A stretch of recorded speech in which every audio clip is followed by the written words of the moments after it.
This live is a very intentional live. So once a few more people get on, I'll explain what I'm doing and then get started. And then after this, I'm going to bed.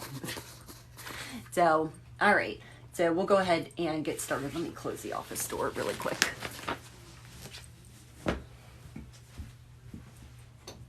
Gus, I'll be out in just a bit. Okay. All right. So how this is going to work, like I said, this is a very intentional, tonight's live is a very intentional live.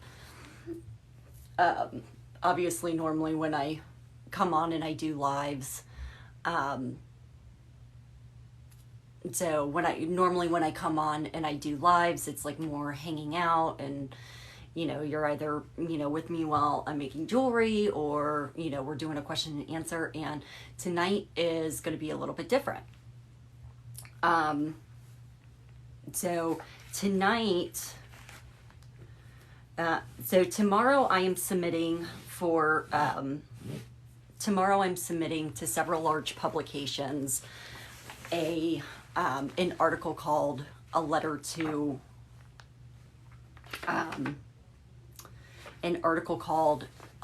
the Trolls.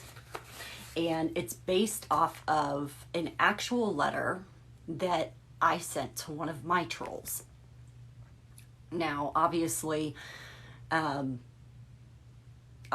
had to, make it language appropriate for major publication. So, but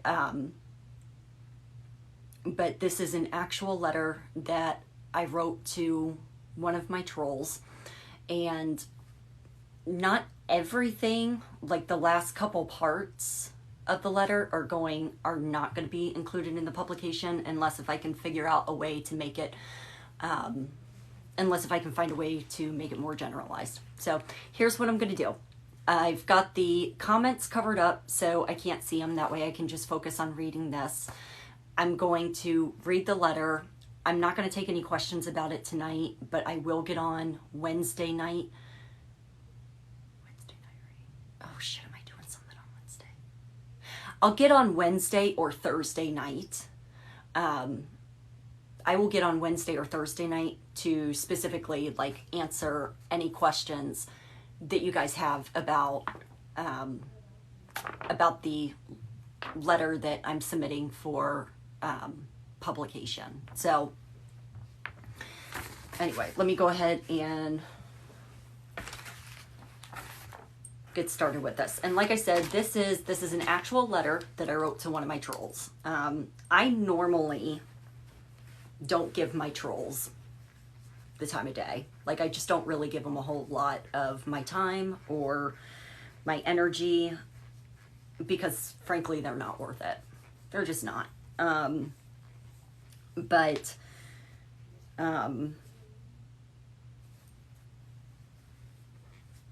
one troll got me pretty much on the right day. After multiple harassing posts. And so I was like, all right, you want my time? You've got my time. So you want a response? You're getting a response. And that's what I did. And I was like, you know what? Why don't I turn this into an article to submit for publication? I was like, because this is something that doesn't get talked about enough that absolutely needs to be talked about more. So anyway, without further ado, a letter to my trolls. Well, let's break down your message piece by piece, shall we? Side note, because one cannot read tone, I'll distinguish in asterisks what my current tone is so you can paint a more proper picture. Right now, it's a very stern, aggressive tone because I've been at this damn thing since around 9 o'clock this morning when I saw yet another one of your trolling comments. Just know I have lots to say. You have my attention now, and chances are, by the time I'm done, you're going to wish you had no clue who I was. Bullet point number 1. Anyone who tells me I've followed you since day one, I automatically assume is full of it, is absolutely full of it. I have 94,000 followers, almost as many followers as the population of my old hometown of Temecula, California, and therefore can't keep track of all my followers. I do, however, know who my loyal followers are, my ride or die followers, and you are not one of them. As a matter of fact, you've only just recently started commenting on my posts, and darling, I know a troll from 100 miles away, and guess what? You're a troll. Bullet point number 2. In response to you not like being called a druggie and stupid. It sucks having someone assume something about you that isn't true, doesn't it? Hey pot, meet kettle. I suggest if you don't want people assuming stuff about you, you should cease the practice yourself. That means stop. Reading all your troll comments, you're clearly lacking in the vocabulary department. However, your narcissistic behavior coupled with the glaringly obvious observation that you'd argue with a rock in hopes that it will just talk to you leads me to hypothesize that just like every other flying monkey, minion and troll I've had the pleasure of dealing with, you don't give a flying rat's ass about any retort given to you. You don't care about truth. You clearly don't care about right. You merely want to be right there with the rest of the peanut gallery, cloaked under the guise of pretending to give an actual damn. I'd have a lot more respect for a troll who contacted me and said, I don't care about what the truth is. All these people are mad about something and I want to be mad and stomp my feet too. That person, I'd ship them a 6-pack of their favorite beer along with a thank you letter for no other reason than they were honest with me. And the word hypothesize means making a prediction based on observation or previous data. And a flying monkey is a phrase that's used in popular psychology to describe people who are acting at the behest of another to control a targeted individual. It's a metaphor that was taken from The Wizard of Oz, where the Wicked Witch of the West urged her winged monkeys to carry out evil deeds on her behalf. Part 2B. People like yourself get met with the same energy you give. You want to act like an asshole, a troll, a petulant child, you're going to get the same energy thrown right back at you. And depending on one's current mood, chances are not only will your same energy be met, it will also most likely be raised. So again, if you're too much of a coward to receive it, it behooves you not to dish it. Because when it comes to dealing with flying monkeys and trolls, I've gotten very good at making them look like dull, ignorant, uneducated wastes of space behind a keyboard that they are. Part 2C. You came onto our page hurling insults, lies, and obscenities at us. If you and others like yourself thought that you were going to sit back and take it, you're woefully mistaken. So again, if you can't handle being given the same energy that you have no problem giving, I suggest you sit down, shut up, and stay the hell in your very uneducated lane.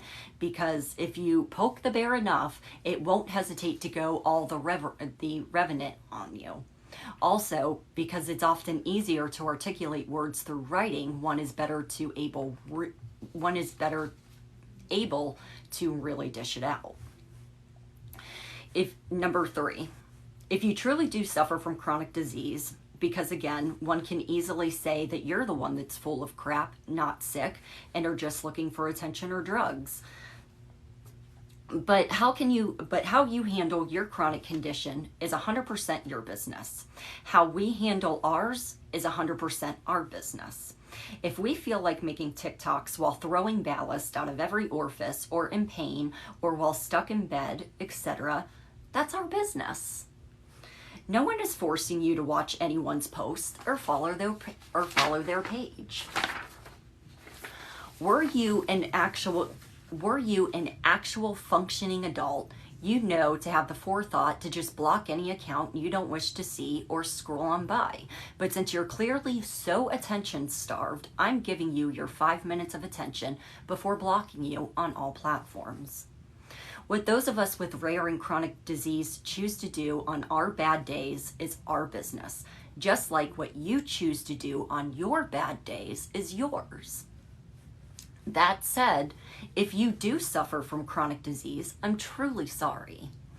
Rare chronic conditions such as Ehlers-Danlos syndrome, POTS, dysautonomia, MCAS, MALS, Sjogren's, Addison's disease, etc., absolutely suck, and for a multitude of reasons. Number one, the symptoms of these conditions often overlap many other conditions. Number two, the diagnoses for these conditions takes an average of 7 to 10 years according to GARD, the Genetic and Rare Disease Organization, and the patient sees an average of 8 doctors before getting diagnosed. Number three, because rare disease and rare chronic disease are often so misunderstood and largely unknown by much of the medical community. And when I refer to the medical community, in this case, I'm specifically talking about doctors and higher educated nurses. So that would be nurse practitioners and doctors. Many patients, too many patients, especially women and those in the BIPOC community, are often misdiagnosed and or underdiagnosed. This is an incredibly disheartening, but especially for those experiencing medical bias. One second. This is incredibly disheartening, but especially for those experiencing medical bias, which directly affects their continuity of care. Looking solely at Ehlers-Danlos syndrome, people often must fight to not only get a proper diagnosis, but proper treatment after diagnosis. Because Ehlers-Danlos syndrome, for example, disproportionately affects women, and because there's a huge bias in medicine against women in the BIPOC community, these patients continually go untreated or undertreated. Think back to how hard you probably had to fight to get your doctors to listen to you when you got sick. Remember how difficult and isolating that felt for you. Remember the frustration you must have felt, feeling unheard, misunderstood, or not understood at all. Remember the worry you must have felt, going month after month, possibly year after year, steadily progressing in your symptoms, becoming more and more disabled, more and more sick. All this time has continued without so much as a doctor willing to truly listen to you. Remember how worried you must have felt. Remember not wanting to be brushed off and still probably not wanting to be brushed off today. Then tell me why you'd ever think it was okay to do that to anyone else going through or having gone through this very same thing. I'm listening. Number 4, rare and chronic diseases are not only gravely misunderstood by the medical community, but they're equally misunderstood by the public as well. People who deal with rare disease, chronic disease, and or invisible illness in general are often ostracized, belittled, and abandoned by the people closest in their lives. They're told they're being a hypochondriac, attention-seeking, lazy, malingering, drug-seeking, or that they have mental health issues, etc. And for no other reason than sheer ignorance and a willful lack of understanding, and a willful lack of compassion from the very people who, according to societal standards, are supposed to be the most understanding and compassionate. People dealing with rare and chronic disease fight a daily battle to have someone, anyone, but especially those in the medical community and those closest to the individual suffering from rare and chronic disease, say, I see you, I hear you. Even though I personally don't understand what you're being faced to endure, you are not alone in this fight. Just think about what you have personally had to endure by both the medical community and the general public before even receiving a diagnosis. Then to continue to think about what you probably continue to endure by these communities after diagnosis. So again, please tell me why you believe it's okay to tell someone who's previously gone through or who is currently going through some or all of the same hurt and pain and uncertainty and feelings of isolation and loneliness, all coupled with a progressive decline in their condition, that their story and their experience and their loneliness is any less valid to your experiences. Your experiences, your suffering, your trauma, and your isolation and loneliness. Who gave you the liberty to be the gatekeeper of rare and chronic disease? What gives you the right or authority to be the gatekeeper of one's personal lived experiences? I truly want to know. I'm waiting, as are many others. Many chronic diseases such as Ehlers-Danlos syndrome are not only incurable but are also progressive, deteriorating, and debilitating. We spend more time being sick than well, more time being in pain. Doctor's appointments, tests, procedures, and hospital stays are pretty much a full-time job. And again, it's incredibly lonely and isolating, frustrating, and extremely expensive if you don't have Medicaid. When faced with both rare and chronic disease, you often grieve the life you once had before getting sick. People don't get what you're going through unless if they've been through it themselves. And even then, in support groups, online groups, you have people gatekeeping chronic illness, playing who can be the sickest, telling others within their very same community that their experiences aren't valid, often using language such as, well, that doesn't happen to me. Well, that's not what Google says. Sidebar, quoting something read from a Google search does not make one an expert in the field, let alone remotely knowledgeable. It's also widely known within the computer sciences, IT, data sciences, data analytics communities that Google algorithms are set up to produce confirmation bias, especially when the search parameters are vague. This has been a known problem for a very long time and has been widely studied in both academia and amongst focused research groups. Many chronic diseases are known as invisible illnesses because on the outside we look just fine. However, take a look inside and our organs struggle to function. Our bones easily break. Our vessels lose elasticity, failing to properly circulate oxygenated blood throughout our bodies and to our brains, causing our hearts to have to work overtime just to get the slightest amount of oxygenated blood to our brains as well as our other vital organs.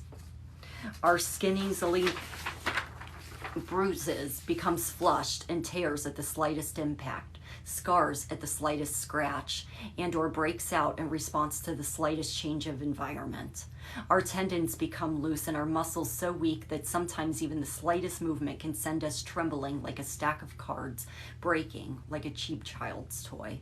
We have anxiety that's paralyzing and depression that haunts us like a bad memory, clinging to us like a desperate stalker, despite all the drugs we take and all the therapies we seek and our futile effort to desperately rid ourselves of this dark passenger that clings ever harder the more we so desperately try to break free.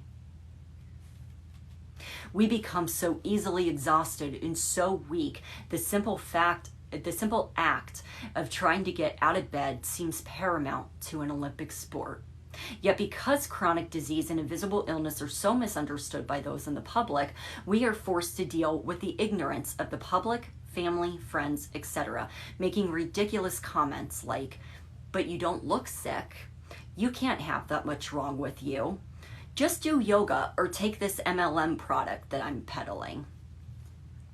Again, remember all the times you've had at least one or more of these things happen to you and how insulting, lonely, frustrating, and isolating that had to have felt.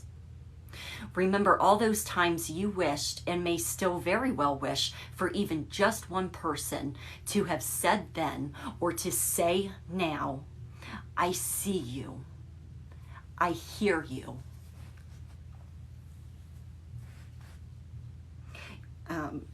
Damn it, I can't see. I see you. I hear you.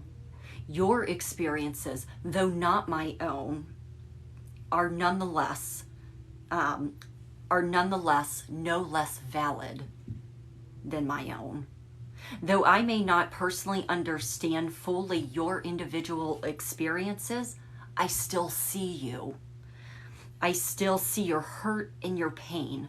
I see your grief and I hear your angst. And I feel your cries. And even though our lived experiences might vary slightly or be as opposite as the East is from the West, I can promise to hurt with you and I can promise to hurt for you. I can cry with you and I will cry for you. I can fight alongside you and I can fight for you.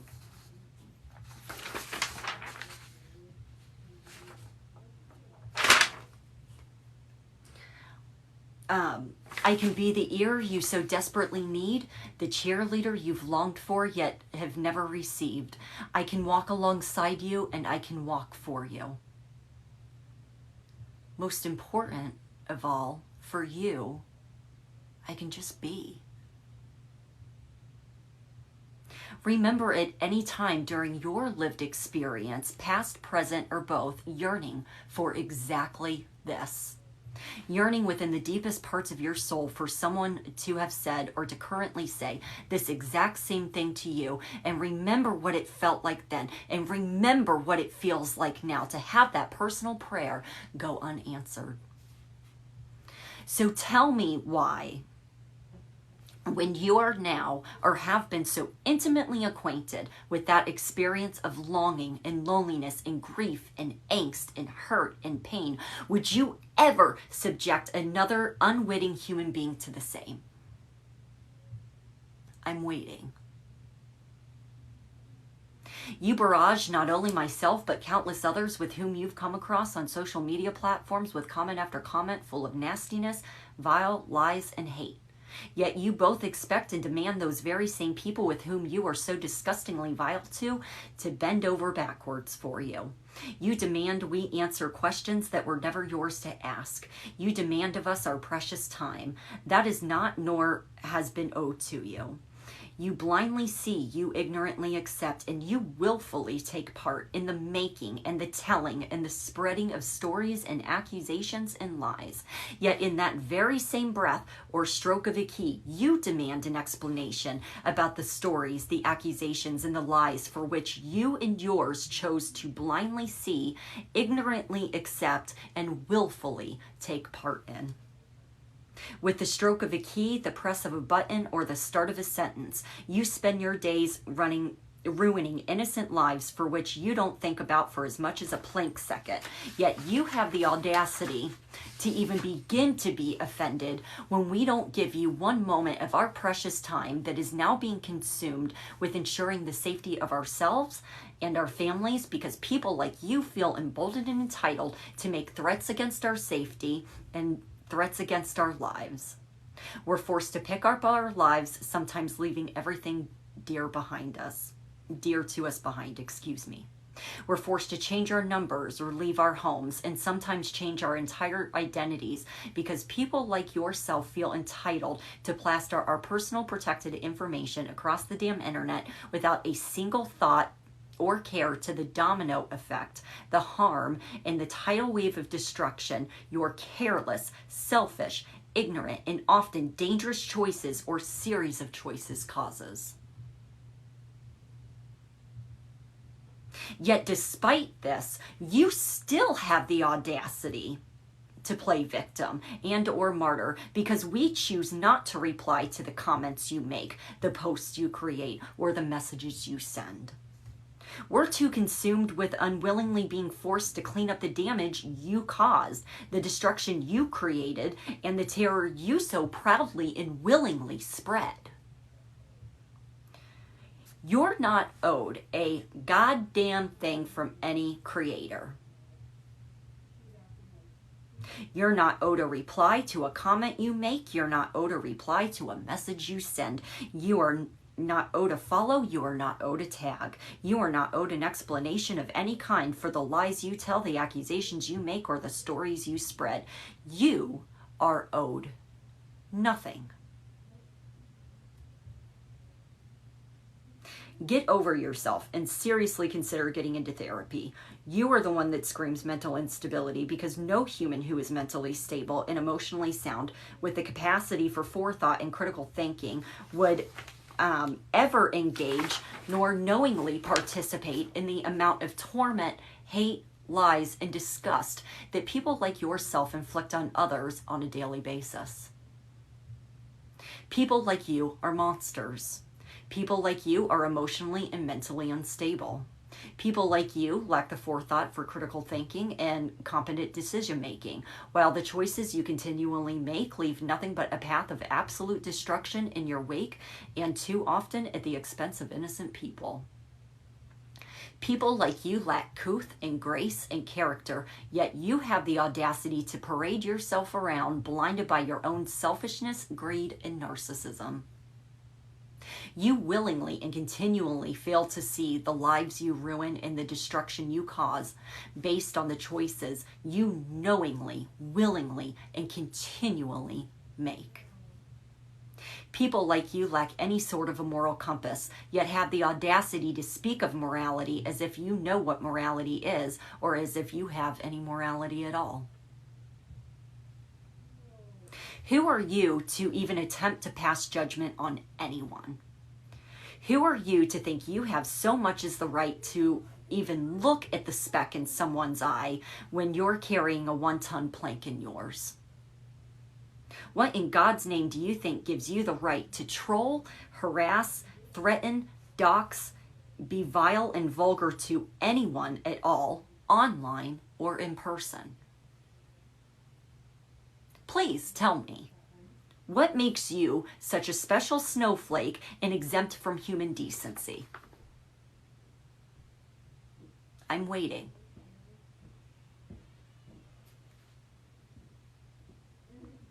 Regarding how often one posts online, even if one posts 5 3-minute videos a day, that's 15 minutes out of a 24-hour day. So let's break this math down for you like you're a 5th grader, since the national average for mathematical literacy for adults in the United States is 5th grade, and the national average for reading and literacy comprehension for adults is 4th grade level, 5th grade according to some national studies. 24 hours minus 15 minutes leaves one with a remaining 23 hours and 45 minutes in their day. Assuming an individual with a chronic health condition sleeps an average of 12 hours a day, not including naps, that leaves 11 hours 45 minutes in the individual's day.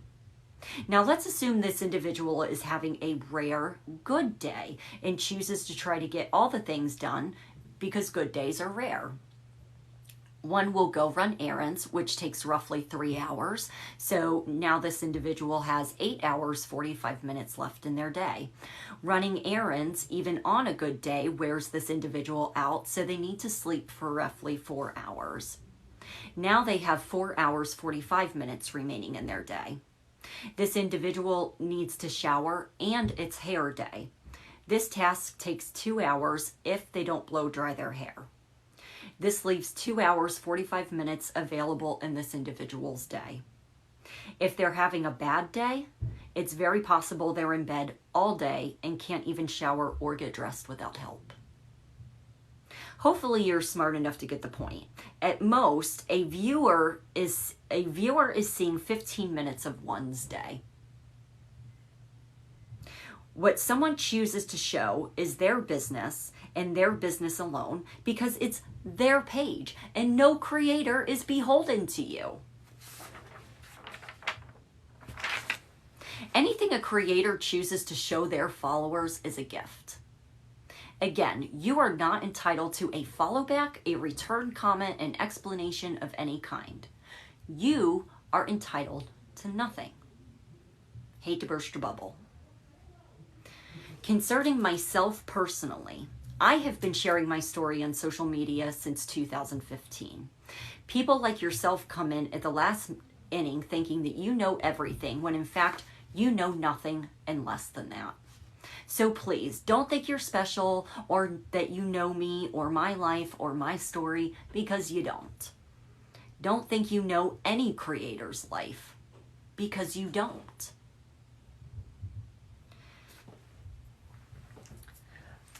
falsely accusing someone of a crime, of any crime,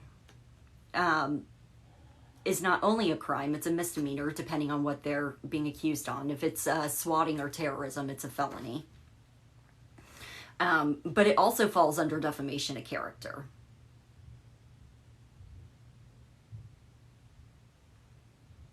I'm going to redact some of this. But I'm currently going after 4 people right now for defamation of character. I'm going after 4 people right now for defamation of character in a multi-million-dollar lawsuit.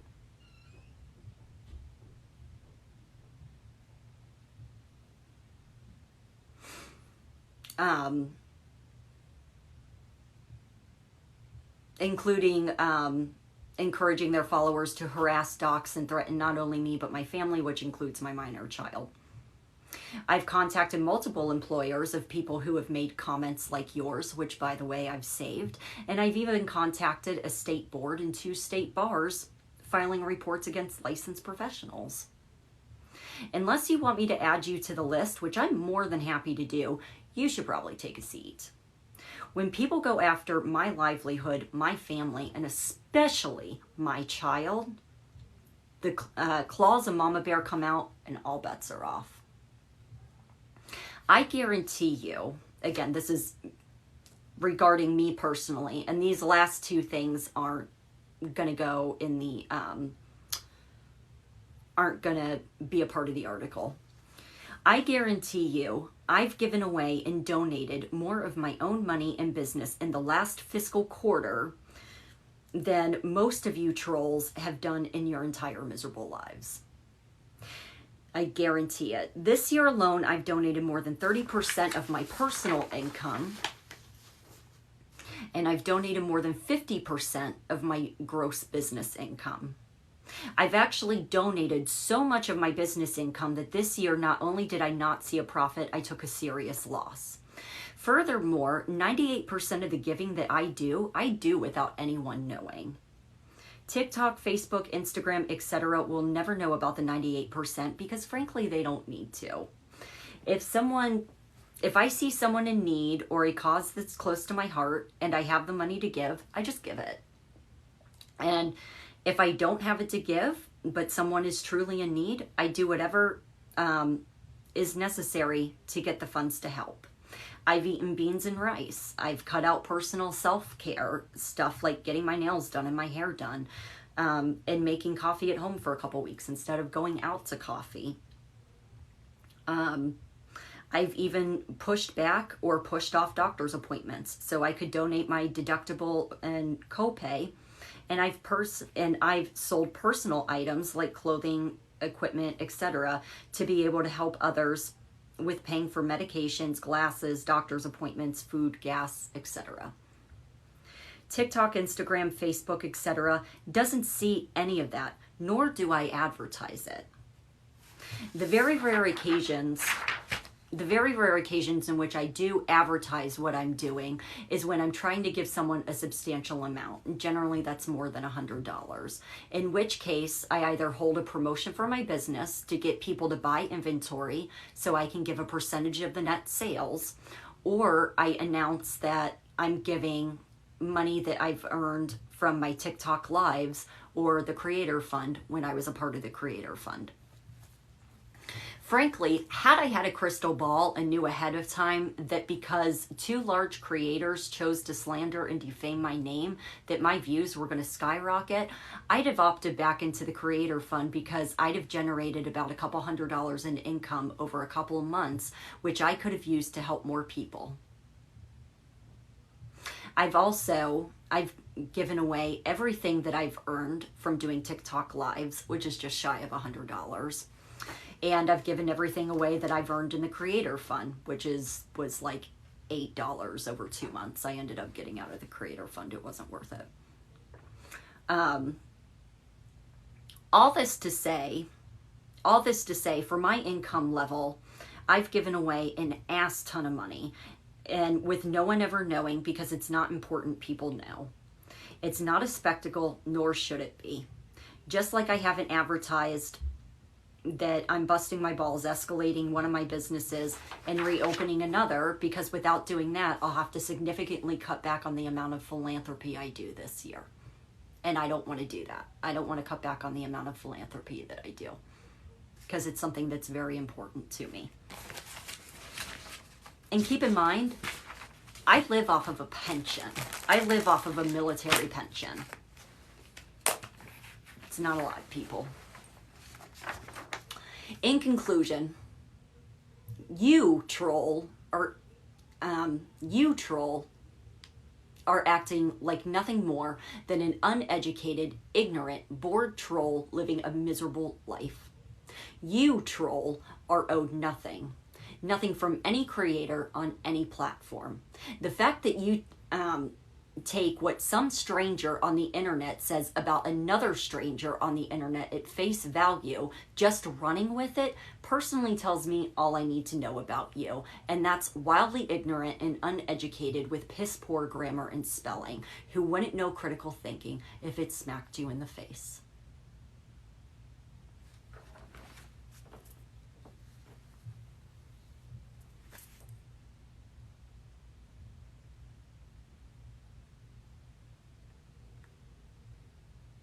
And that is being submitted for publication tomorrow with several major publications.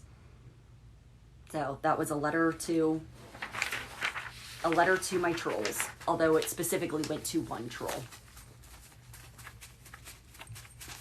So if you listen to that whole thing and you're on here and you're a troll, you might want to just let it sink in a little bit. You probably won't, because honestly, trolls are just miserable, disgusting people in general.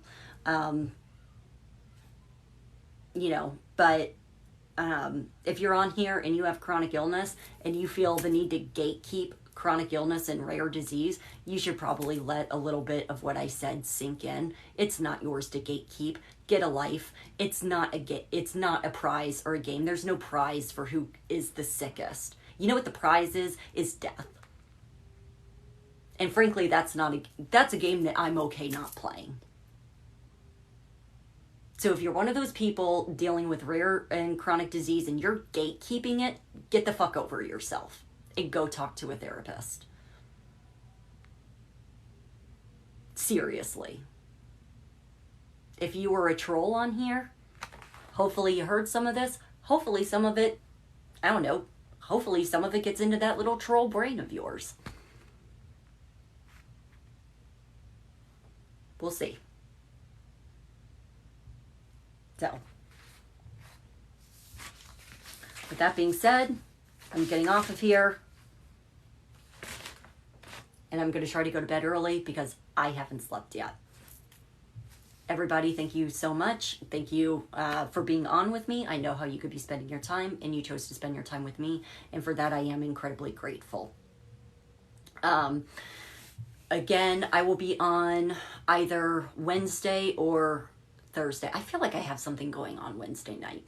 So I will be on live again either Wednesday or Thursday. And after everybody's kind of gotten a chance to sink in what I just read. And I'm also going to be putting this up on my YouTube channel, Chronically Rah Rah. So if you want to go back and watch it and listen to the letter again, you're more than welcome to. It will be up on my YouTube channel, Chronically Rah Rah, by sometime tomorrow. That way you can rewatch it if you want and listen to the letter to the trolls. I highly encourage that everybody does. Again, it's something that's very important. It's something we don't discuss nearly enough. The effects and the destruction and the ramifications that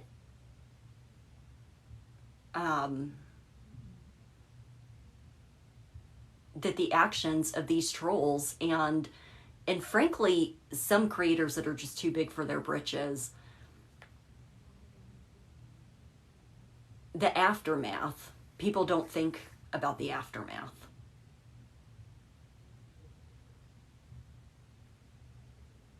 And we're all freaking adults here. you would think that people would act like goddamn adults. You would truly think that people would act like goddamn adults. If you see something from a creator that you don't like, you can block them or you can scroll on. It is not that hard. Your commentary from the peanut gallery isn't warranted, it isn't necessary, and frankly, it's irrelevant. Do something else with your time. If you're one of those creators that likes to spread crap about other creators, you just need to get off the platform in general. Because that's disgusting and you're a horrible human being. So, but anyway, with that said, I'm getting off of here. Thank you very much for being on. I know how you could be spending your time, and you chose to spend your time with me, and for that I am very grateful. With that being said, I will see you guys either Wednesday or Thursday night for a live, and we'll dissect this a little bit more. All right, take it easy.